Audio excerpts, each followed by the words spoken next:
how to breed pigeons properly, and we're going to try to explain recessive reds. The recessive red pigeon has been probably one of the most misunderstood pigeons since the Pinson imports came here. They were accused of producing yellows, and we know genetically that a recessive red cannot produce yellow unless it's carrion dilute. So we'll take it from there. I hope that you guys get a little something out of this, and we're going to try to explain a few things, and hopefully we'll make some sense to you.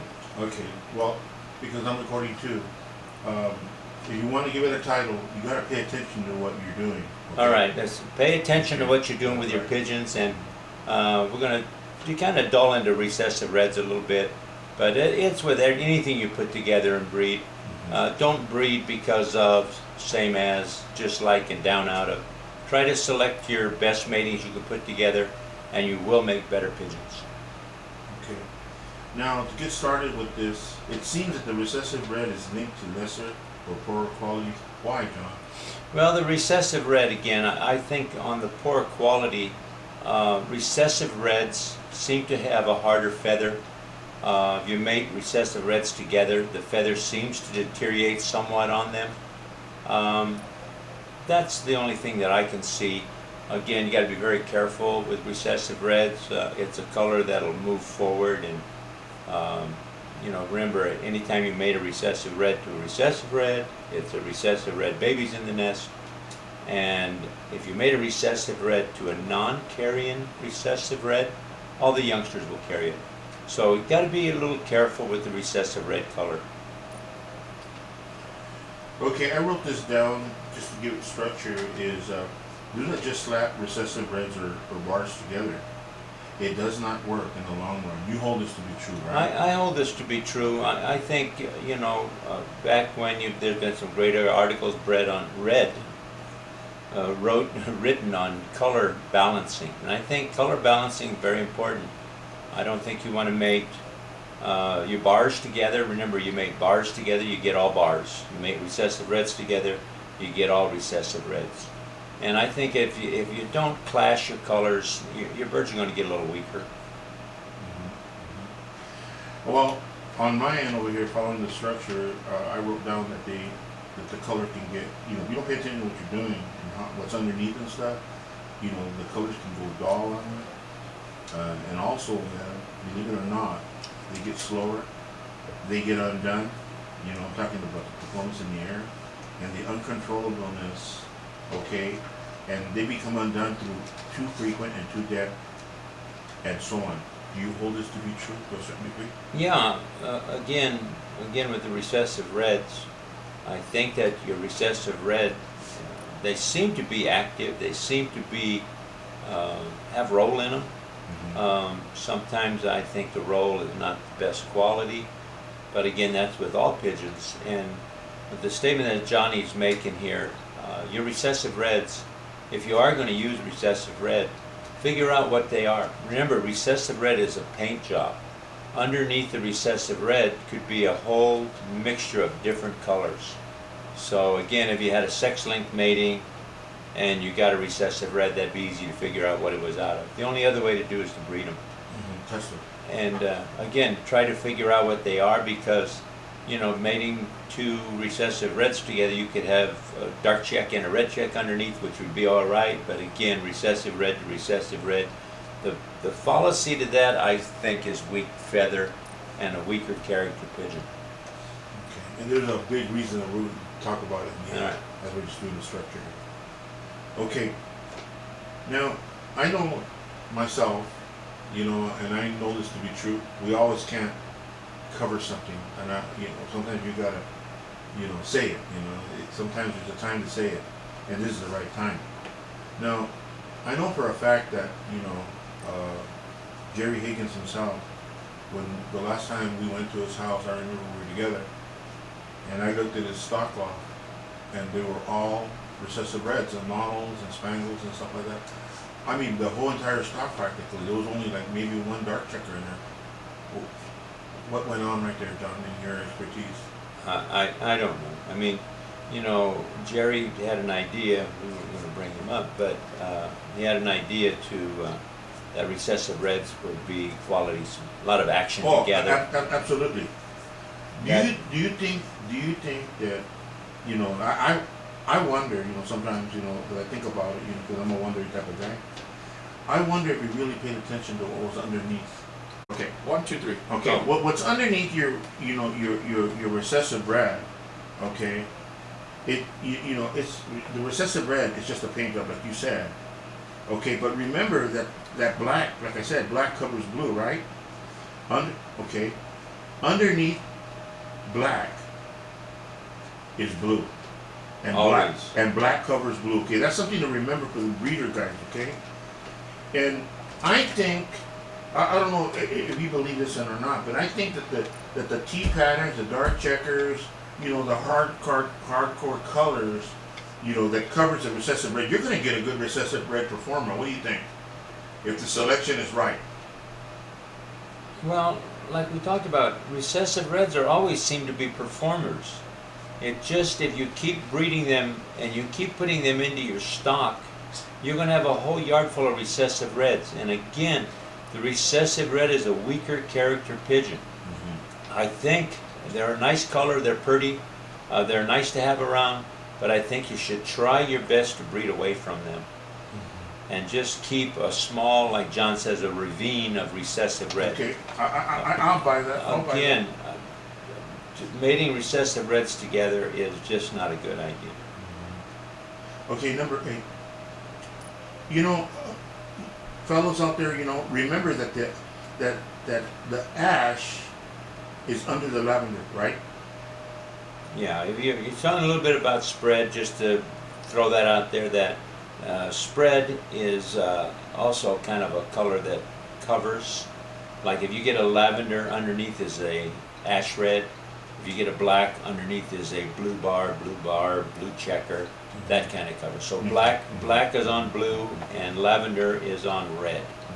I was telling Peter on the way over here that I really like using the ash with the black blecking because they're carrying blue, right? Right. And then when you put a lavender, well, it's an ash lavender over over a red checker carrying black blecking. What do you think about mating like that? Well, again, ashcock, red bar, red checker, got to have blue flecking as far as I'm concerned. If you breed out of his red checker that doesn't have any flecking, that makes him a double factor ash red, and all his youngsters will be ash red. And I believe, again, that's making a weaker character in a pigeon. You can experiment with them, try it for yourself, but out of my experience, I will not, on this property, I will never use a ash red cock that doesn't carry blue. Oh, the dominant reds, you don't like I don't like any dominant color.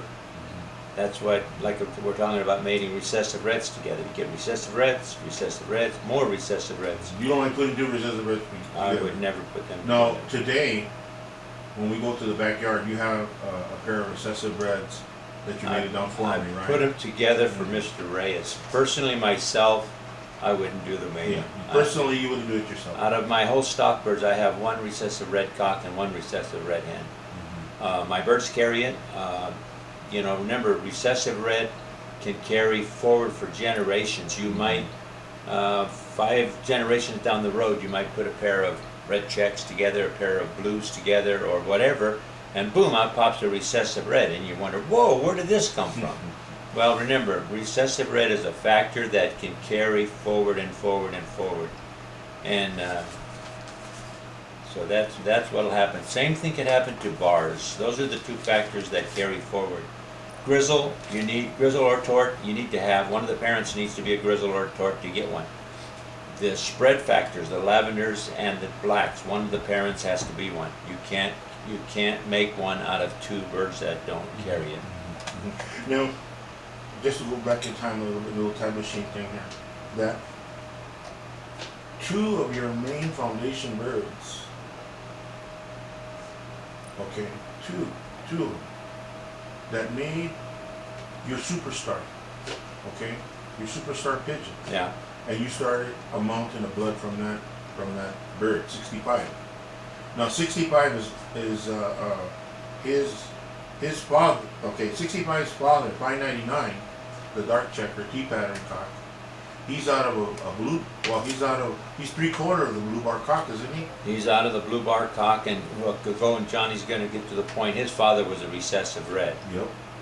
But remember one thing, I never kept, out of all of those matings, I never kept any of the recessive reds. They were of lesser quality pigeons. And the reason for that, I still think, part of it has to do with the recessive red.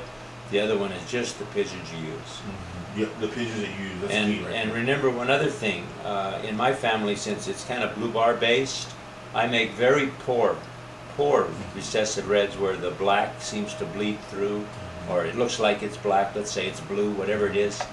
And some of the families, we had an old Hugo Bloss line where the recessive reds actually had oil quills under their, on the side under their wings. They were a real sharper, better quality feather. When you talk to people that really get into genetics and they want to make recessive reds, they never ever use a blue bar.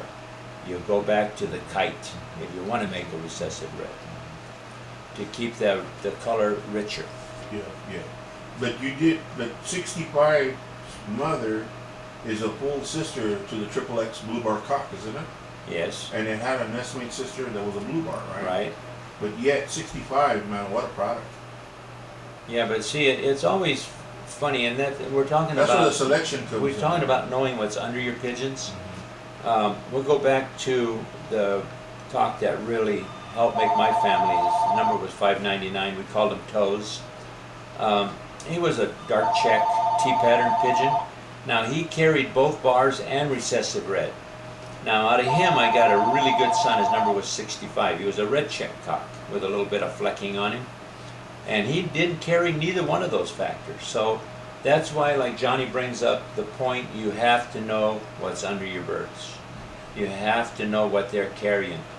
When you get recessive red out of two pigeons that aren't recessive red, put a little note with the pedigree on that pigeon, if you have a pedigree, that he carries recessive red. Same thing if you happen to get bars. Know your pigeons. Know what they carry, know what's underneath them, and that'll help you a lot in your matings to keep your colors, different. That they all don't turn out to be the same color. Okay, now the Hugo Bloss Reds, okay, as you trace them back generation to generation, there's a point, a start where if you go back, almost like generations went without no recessive red. Even Hugo Bloss, I mentioned to you, I don't have no recessive reds in my family, right? Yeah. Okay, can you elaborate a little bit on that? I think, again, yeah. Why does it pop out? Okay, that's what. Like I said, we're talking about that. It carries forward from somewhere in the lineage of the pigeon is a recessive red pigeon, and it can carry forward or it can drop off. So you might get two babies out of the same pair, and they both start off carrying. Then when they get youngsters, the recessive red or the bars drop off. The other one carries forward, carry forward, carry forward. Finally, you get two birds 4 or 5 generations down the road, and they're both red checks, and you get a red bar out of them, and you go, whoa, where did that come from? Well, that's, if you go back and find the lineage, somewhere behind both of those pigeons was a barred pigeon, and it just kept carrying forward and forward.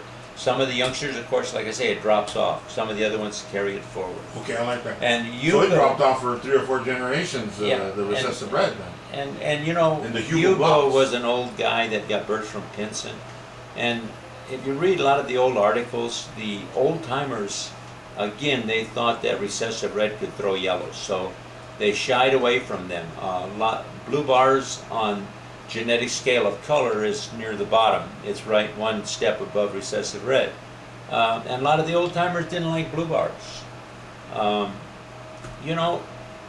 Some people will say, well, gee, all my red checks are good, my dark checks are no good. There it goes. You got to figure out what works in your family. And I'm still a firm believer that color has something to do with it. And I know a lot of guys will say, genetically it doesn't make any difference, it's not possible. But I've been doing this for a long time, and I've paid very close attention. Mr. Reyes has paid very close attention. And the stuff that we're talking about is trying to help somebody, try to throw some information out there. And it's something that both of us have discussed many times. We've bred pigeons for 100 years between us, and we did figure out something as we're going along. And Of course. that's what everybody needs to do. You need to figure out what works and what doesn't work. And don't breed something that doesn't work. And you know, a statement was made back in the old timers that 30 years of hard work could be ruined by one pigeon. And Johnny and I first thought that had something to do with bringing in a strange bird you knew nothing about. But that's not really what was meant. It was meant in your own line of birds. And we've all done that. We have seen people get a real nice line of birds, nice rollers, nice everything going on good. 10 years down the road, they're getting another line of birds because something went wrong. Well, what went wrong? They mated them wrong. Mating pigeons is an art. It's a real art form. Next. Okay, well, I just want to add a little bit here to this right here. But just remember that, you know, that black covers the blue. Underneath the black is blue, remember? Black covers the blue. Okay, now, but remember that with the ash, you know, under the lavender, that we talked about all that, okay? And then we talked about last night that the recessive red can also cover the grizzle and the tortoiseshell as well, right? All right, but also using the right recessive red and understanding how to use it is very beneficial. Well, that's with any pigeon, knowing what you're doing. I think you should keep the recessive red in your birds, but I think you need to keep just a small ravine of it. You don't, because like I say, like we talked about, remember, all the youngsters off of a recessive red carry recessive red, if they're not recessive reds. And pretty soon you can have a whole lot full of them. And again, my humble opinion that recessive red is a weaker character pigeon. Okay, I agree with you. Now 13, recessive red can pop out. We already talked a little bit about this, but I want to put structure, like I said, for the viewers. Recessive red can pop out, you know, out of dark checkers if the dark checker pair are both carrying recessive red. That applies to the bar as well. We right? just kicked that around, didn't we? Okay, yeah. And if the mom and dad are carrying recessive red, it can pop out after 3 to 4 generations or more. All you need is 2 carriers together, and out pops out a recessive red. That happened to Sparks too. We did the investigation on 91. What is it? 9188. Well, most people here probably don't know who Herb Sparks. He's just a pigeon fancier that we're discussing. Well, he's the one that got birds from Howard McCulley when he died. And Johnny just discussing. He got a bird from. And he couldn't figure out why recessive red popped out. We had to do a little research on it, and like we're talking about, it can carry onward and onward and onward. But it came out through her Sparks, it's come out through the Hugo, it's come out through my Pensums. Yeah. So, but we did the research where it's linked to 521, do you agree? Yeah, With the recessive reds that Bill had? There was an article, I think somebody wrote that on those early imports that Bill Pinson brought to this country in the 30s, there was like 20-some recessive reds that were brought in. I'd like to talk a little bit about recessive red models. Now that's a different factor again. Now, in Johnny and I, in our families of birds, we don't get models. Very, very rarely. Our birds don't carry that factor. I really don't know what that factor is. It's not as simple as putting a white flighted bird to a recessive red, because you'll just get white flighted recessive reds, maybe with a little badging on the face. But that rose pattern or the red model, I wish, I'm sitting here preaching about all this stuff, and I really don't quite understand how that comes to pass. Well, okay, as we're moving along right here, maybe we can go a little deeper into that right now when we go in the backyard too. Okay, but right now I'm going to say this: producing better recessive reds and bars. Okay, don't breed for them. No, Okay. that's true. Okay. I mean, that's a good statement. Okay, but 514's parents were recessive red carriers. I seen the record books of George Whitney, and they produced more than one recessive red. I mean, there were sisters, Yeah. there were sisters and brothers to the 514 that were recessive red. Matter of fact, I've seen pedigrees in the record books. I seen where they were George Whitney was producing dark check bronze mixed wings.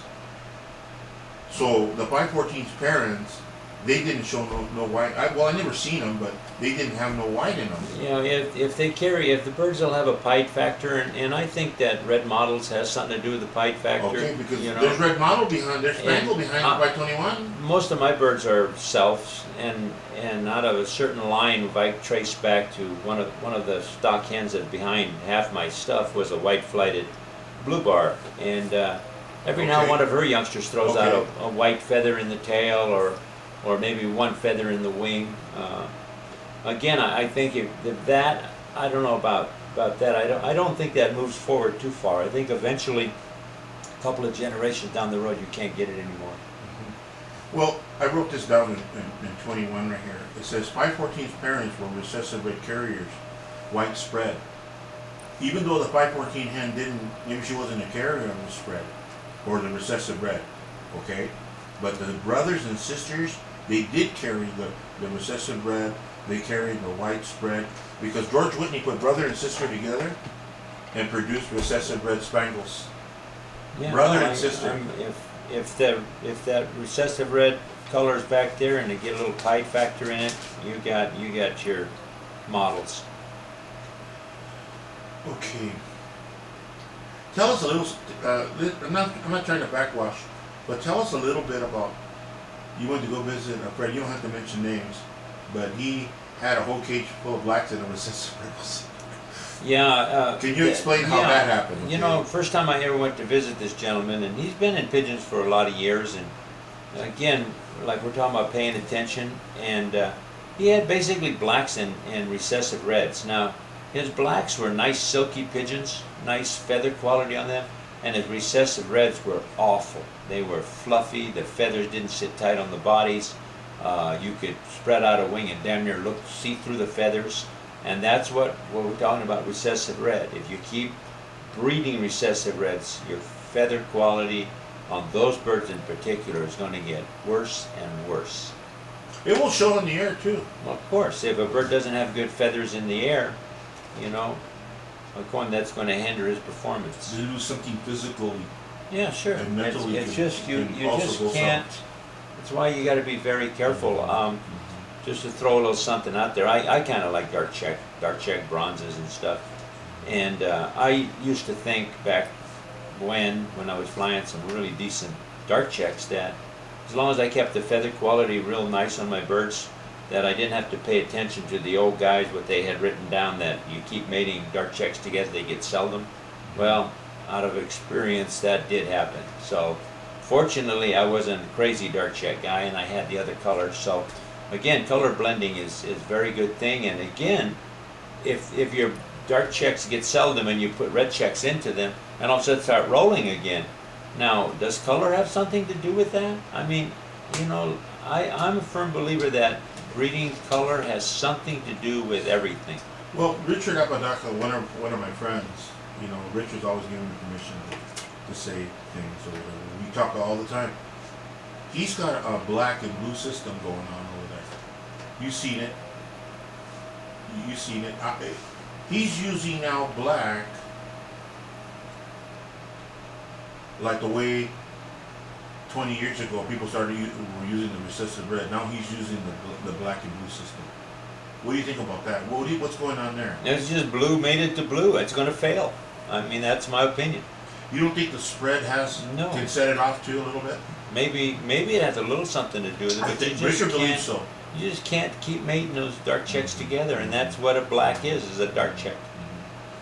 Richard told me the other night. He says that you know he's getting back to the recessive reds. It's not necessarily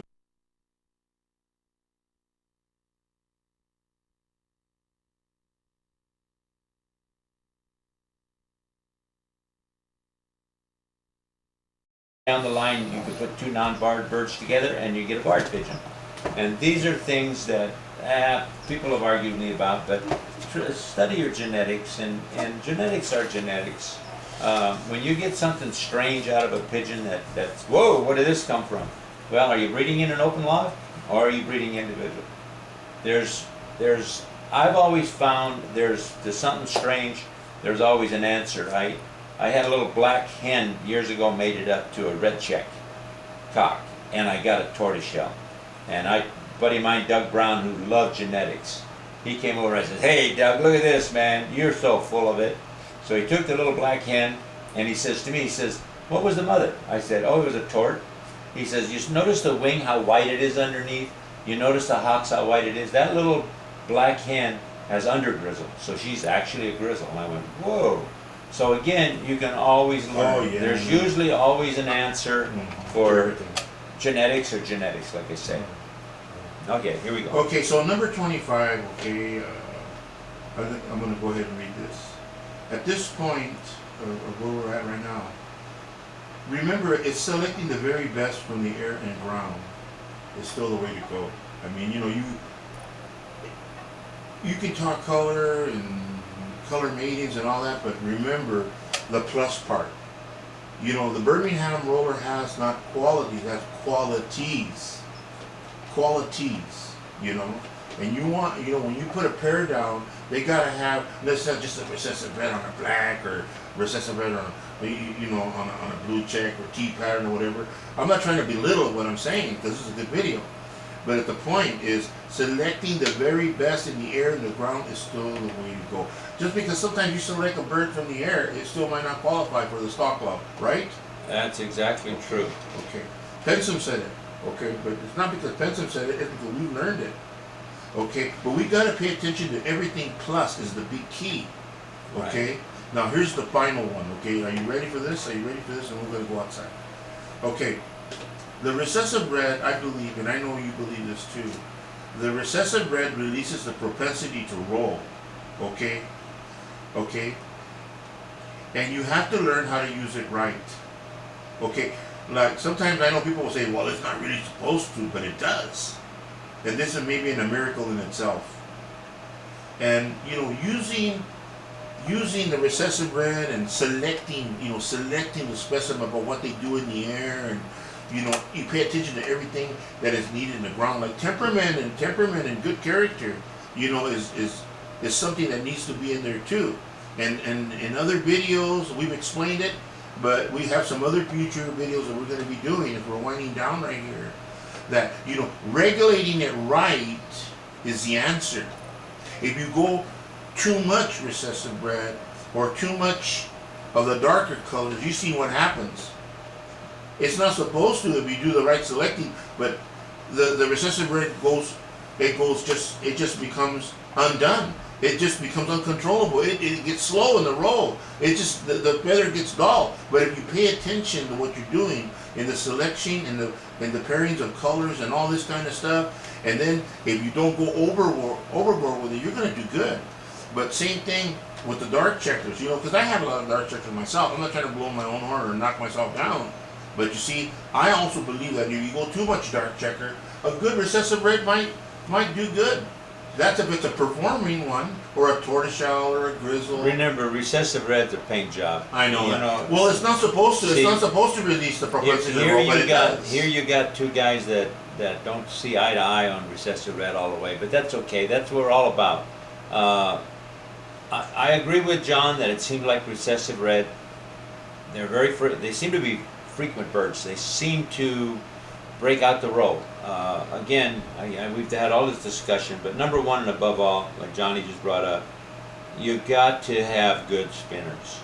Yeah, okay? You got to have good spinners to start. And remember, every good spinner is not a good breeder. Mm-hmm. And these are some more things, like we're talking about, pay attention, pay attention. You know, keep good records. When you put a pair together and you get nothing out of that pair, and you know that the hen you've used before and she's been a great hen, then get rid of that cock. He's no good. And that's what we got to do. So what if he's out of blankety blank and blankety blank? You know, you can't go forward on pedigree The pedigree is a great thing for pigeons, but the number one thing is that bird in that pedigree, is it just a pretty pedigree?